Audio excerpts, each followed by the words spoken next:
Yo, what is going on, everybody? This is RBT and welcome back to another episode of the Baltimore Ravens Madden 19 Connected Franchise Series, as today is going to be our final off-season episode as we are partaking in the 2019 NFL Draft. Now, it's important because we have the #1 overall draft pick when we got it from the New York Jets. They finished off with the worst record in the NFL. Let me double check. I'm pretty sure they did, but that's huge as we do have the #1 overall draft pick. And yes, the Jets by far were the worst team in the NFL with my Titans coming in the second worst, so that's kind of sucky.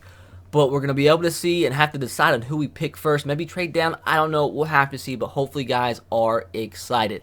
And if you guys are excited, make sure to drop a like on today's episode. 1,000 likes, and the next season will start tomorrow. And with that said, important dudes, I told you last episode and do it again this episode, leave your trade suggestions for the first episode of the second and final season of the Baltimore Ravens Connected Franchise Series in the comment section below. You guys know the drill. The ones with the most thumbs up will be the ones featured in next episode. And the preseason episode's probably going to have a ton of trade attempts, so definitely get your trade suggestions while you can. And if you see any awesome trade suggestions in the comment section below, be sure to thumbs them up so I know what you guys want to see and what players you want to see in this series. Be sure to subscribe if you are new. Turn on the notification bell if you haven't. So guys, I would like to give a massive shout out to SeatGeek for sponsoring today's video. SeatGeek is the #1 app when it comes to getting the best ticket for the best price to any sporting event out there. There's actually more than just sports that you can get tickets for on the app. You can get concert tickets, you can get Broadway show tickets, comedy tickets, music festival tickets, and a lot more. There will be a link to go download the app in the description box below, and once you go download the app, use the code RBT to get $20 off your first purchase. And once again, thanks so much to SeatGeek for sponsoring today's video. They are a fantastic company, and I would not agree to do this otherwise.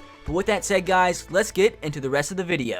With that said, we are going to look at the team really quick and see exactly what we need to spend these draft picks on. We have 3 first-round draft picks, and that is it. And I said that in the last episode, the reason I have so many points available is because I only scouted players that are projected to be picked in the first and second round, because there's just no point in scouting other guys because I don't have picks then. So hopefully, we get 3 really good first-round picks in today's episode. Now, looking at our team, we could definitely use a better center. I mean, if we have the opportunity, maybe get a better right tackle, because Orlando Brown just is not progressing like I expected. I mean, if it's not our #1 need, we definitely would pick a center over Orlando Brown, but we'll have to see what is available. Now, we're good on tight end. We have 3 really solid tight ends. Wide receiver core, it's pretty solid too. I mean, maybe if the best available player is what we're going after and there's a wide receiver, might take him. Running back, we're maybe need to get a third-string running back. And maybe he ends up being our backup. I don't know. We'll have to see. We're good at quarterback. Don't need to draft a first-round quarterback. But in defense, we need an outside linebacker that can begin to progress, because we did luck up and have 2 veterans, Terrell Suggs and Brian Orakpo, signed for the league minimum, so they can hopefully, with their aspirations of coming back and finishing off their career with the Super Bowl. But I really don't feel confident with the Terrell Suggs and Brian Orakpo that are rapidly decreasing in overall. So we need a young guy that can step in on the outside linebacker position on the other side of Shaquem Griffin and hopefully do the dang thing and help lead us to another Super Bowl ring. But we're good at safety. Can't believe we signed these 2 awesome backup strong safeties and a good backup in Calvin Pryor, free safety. We're pretty good at corner too. We're probably going to now, since we did sign Williams, end up trading away Jimmy Smith because he costs too much, and he's probably going to be an 80 overall by the end of the season because he's 31 years old now.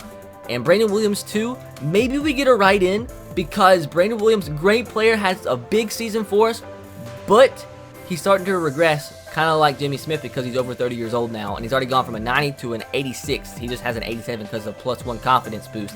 And maybe a D tackle, because we're probably going to end up trading away Kaiwan Short, because once again, like the other guys, he was good for a season, but he's starting to regress as well. So dudes, let's see. Advancing to the next week, as we are about to begin the NFL Draft. So just in case you guys were curious, looking at the free agency recap, we'll go to league signings. Jonathan Hankins to the Redskins, Cameron Wake to the Bears, David Irving to the Browns, Dante Fowler to the Seahawks, and there's just really no marquee free agents. Mark Ingram to the Browns, that's interesting. I thought he was a higher overall than an 82. Maybe he's regressing, I don't know. But once again, just not that many incredible players in this free agency class, but at least we did get some good players to fill some needs on our team. Now, dudes, it is time to begin the NFL Draft. Now, first of all, Let's see if we have any crazy offers to trade down. So we get the 4th overall pick, the 13th overall pick. Oh, that's not even a first round. They gave me, yeah, that's crap. That's crap. I would have to trade down all the way to the 13th or 23rd pick in this draft. Like, no, that's just not gonna happen. That's awful offers for the first overall draft pick. So we have to make our selection, dudes. Oh shoot, Ed Oliver or Nick Bosa. I think, oh shoot, it's gonna be one of these guys. Hopefully I can get Paul or another outside linebacker next, because we really need an outside linebacker, but I don't want to pick him with the first overall pick. We have Michael Pierce. He's a young D tackle who can slide in instead of Kaiwan Short, because we normally just run 3-4.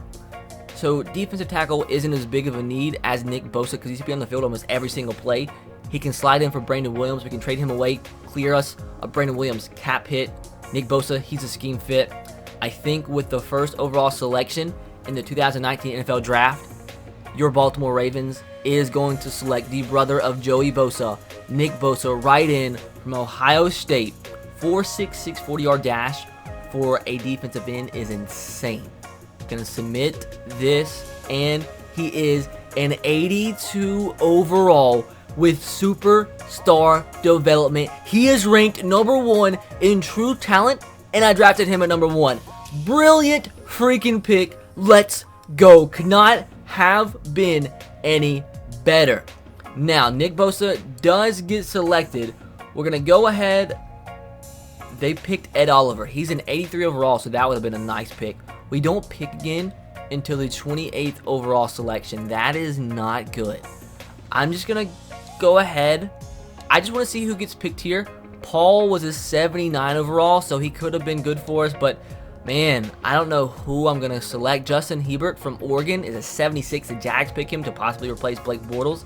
The next pick, A.J. Brown from Ole Miss, only a 77 wide receiver, so that's kind of a reach. Rashawn Gary, a 77 defensive tackle to the Bengals. The Panthers select Cleveland Farrell from Clemson, 77. Maybe that was the second best defensive end. He's a 77, and we got the 82. So I 100% love that Nick Bosa pick. Even though Ed Oliver was a high overall, I 100% would have rather got Nick Bosa, especially for how good he is. He might actually end up being high overall than Brandon Williams if we kept both of them by the end of this year. Malik Bentley from Alabama goes to the Bears, 78 overall. Is there any more 80 overalls? Devin White from LSU to the Broncos, 10th overall selection. We have Marvell Tell the third, 79 overall from USC to the Cowboys. Michael Dieter, left guard from Wisconsin to the Colts. We have Duncan Estonia, a 75 overall center to the Lions. Didn't they just draft a center last year in the first round? Frank is his name, right? Frank the man. Anyways, Al Bradshaw, 78 to the Redskins. That's a pretty good pick for the 14th, 13th overall selection.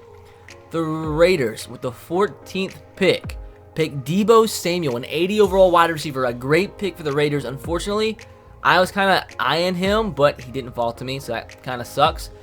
So the Seahawks select with the 15th pick Latavian Lowry from Wisconsin. That could have been a good pick because he's going to be a rookie. First round pick. Already been the same overall as Orlando Brown, but he already got selected. Now Caleb Wilson, a tight end from the Jags, had 2 first round picks. So Caleb Wilson from UCLA goes to the Jags. So they've got a quarterback and a tight end. The Vikings with the 17th pick do get Savon Drake, another good outside linebacker from Auburn, 78 overall. I'm missing out on all of them. Allen Richardson, a 79 overall middle linebacker from Stanford. Hopefully there's some decent outside linebacker left. Jarrett Stidham from Auburn to the Steelers to potentially replace Big Ben when he does retire. He's only a 75 though. That's pretty trash. The Patriots with the 20th overall selection get Drew Lock. Now he's better than Stidham. Wow, to potentially replace Tom Brady. I'm not sure if Tom retired, but they have their Tom Brady replacement with Drew Lock, 78 overall from Missouri. The Bills with the 21st pick, they select Ramon Jacobs, left guard, Pittsburgh, 76 overall. The Dolphins select Dixon Kelly, 77 overall center from Michigan State. The 49ers select Bryant French, left guard, Miami, an 80 overall. That's pretty dope. Actually, our next pick's the 25th overall selection. No, I lied. Just kidding. Why did I think I was the Browns for a second? Shea Patterson goes to the Giants to now possibly replace Joe Flacco if he starts to regress in overall. I don't know. The Browns select Amon Richards, 76 overall wide receiver from Miami to add to that wide receiver core. They need to get some pretty good offense going on because you guys watched the playoffs. They had a great season, but then they got to the divisional round, lost, and had like maybe 90, I think it was 90 yards of offense. Baker Mayfield had 20-something yards of offense or passing in the last playoff game. They lost, so that was poor Browns, but they made it a lot farther than like the 0 games they won the previous year. Anyways, the Rams end up selecting Garrett Lamontagne, left guard, Wisconsin. That's a good pick. What type of trading down offers do we, why would I trade down my first overall, like a first round draft pick for a second round draft pick from 2020? These are just, that's actually hilarious. Absolutely hilarious. They gotta fix that. That's actually just, that's hilarious. That's just bad. We have 1 minute and 30 seconds left to go before our pick. I kind of want to pick Bryce Love, dudes. I really kind of want to pick Bryce Love to be our potential backup running back. I think I'm going to do it. Unless there's like a stud outside linebacker I could get. And they're all second round grades at this point, which is kind of unfortunate. I think I am just going to go with a backup running back. We're going to have a 3-headed monster because we're going to run the ball a lot this year. He's a scheme fit. Hopefully he's a decent overall. Bryce Love is an 80 overall with star development. I said he's ranked number 1 in true talent. That definitely cannot be true, but that's only like the 4th or 5th 80 plus overall player I've seen. So he actually will be our backup running back. Maybe we trade TJ Yeldon now. I don't know. So we have one final pick in the first round. The Eagles with the 29th selection pick a 72 overall middle linebacker. So GG to that. Ross Roberts, you're some trash from TCU. One pick before us again, the Texans select Carter Trueblood, left guard from Alabama, 80 overall, so that's another good pick. What do we do here? So we have this strong safety scouted, Chauncey Gardner-Johnson. Do we pick him? Like, that looks like a good player. That looks like an extremely good player. Like, is that like a Cameron Hughes? Is he good enough, or do we just wait and trade for an outside linebacker? Wide receiver wise, we have 2 guys that look decent. Paris Campbell, we have good enough wide receivers. I might just go best available, which is kind of dumb because we have Tony Jefferson, but he looks so good. B+, B+, B. Or do I go outside linebacker and just fit the need? Cameron Hughes. How about middle linebacker? Do we have any middle linebacker scouted? These guys look, that guy looks so good. Jonathan Locker, maybe we convert him to the outside. Do I pick one of these guys? Has the higher combine grade, I think. I'm nervous. I'm going to pick one of these middle linebackers and convert them. I kind of wanted the strong safety. We're going to get Jonathan Locker. He looks good. Be good, please. Ends up being, oh, he's disgustingly bad. GG's. So simming to the end of the draft, I think it was half decent. I mean, 2 of our first round draft picks is going to definitely fill a need this year. Well, not really a need. We just got best available play with Bryce Love. I probably should have got that strong safety. But you win some, you lose some. We really won with the Nick Bosa pick, and that is definitely going to be the most important pick of the draft, as he is going to slide right in. I'm going to convert him to right end. That was funny. Right in. He fits right in. Going to convert him to right end. That's funny. But anyways, Brandon Williams is probably going to end up being traded as well as Jimmy Smith. And I got to get some outside linebackers, so I'm not starting 75-year-old Brian Orakpo and 103-year-old Terrell Suggs at outside linebackers. So some work has to be done. But guys, as of right now, this team is looking pretty freaking nasty.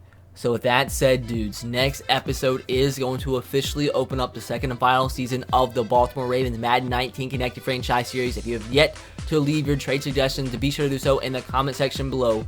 Be sure to subscribe if you are new to the channel. Turn on the notification bell. Also, if you haven't, I'll catch you guys next time. Have a great rest of your day. God bless and peace.